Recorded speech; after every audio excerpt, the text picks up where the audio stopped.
इगतपुरी तालुक्यातील बिबट्याच्या शिकारी प्रकरणात इगतपुरी वन विभागाच्या पथकाकडून तपास सुरू होता.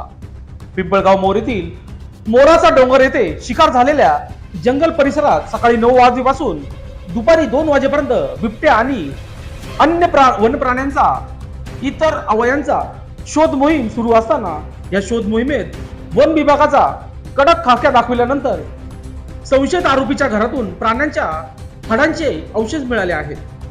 मिळालेले औषध हे प्रथमदर्शी बिबट्याचे असल्याचे अंदाज व्यक्त करण्यात आला आहे. पुढील तपासणीसाठी हे सर्व अवशेष प्रयोगशाळेत पाठविण्यात आले आहे.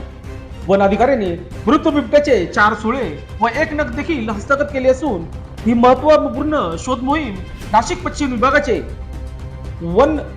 उपवन संरक्षक पंकज गर्गे, पश्चिम भाग नाशिक सहाय्यक वनरक्षक रोहिओ व वन्यजीव अनिल पवार यांच्या मार्गदर्शनाखाली इगतपुरीचे प्रादेशिक वन परिक्षेत्र अधिकारी केतन बिरारीस यांच्यासह पेठ व ननाशी येथील वन क्षेत्र कर्मचाऱ्याच्या पथकाने ही जबाबदारीने कामगिरी पार पाडली आहे.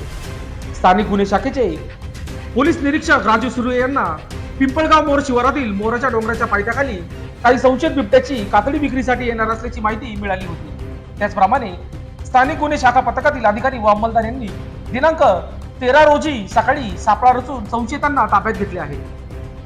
बोंधू बाबाला बसविण्यासाठी बिबट्याच्या कातडीची गादी विकणारी ही टोळी इगतपुरी तालुक्यात जेरबंद करण्यात आली होती. संशयित आरोपी संतोष जाखेरे यांचा साथीदार संन्यासी दिलीप बाबा यास बाबागिरी करण्यासाठी वाघाचे कातडे असलेली गादी पाहिजे होती. त्यासाठी संशयित नामदेव पिंगळे हा गुरे चारण्यासाठी मोराच्या डोंगरावर जात असे. या ठिकाणी वन्य प्राण्यांचे पाणी पिण्याचे डोहाजवळ त्याने रात्रीच्या वेळी मोटरसायकलच्या क्लच वायरचा गळफास लावला. पाणी पिण्यासाठी आलेल्या बिबट्याला पकडून त्याने ठार मारले.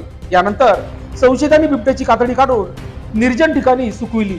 कातडी ही संन्यासी दिलीप बाबा यास विक्री करण्यासाठी जात होते असे पोलिसात तपासात झाले आहे.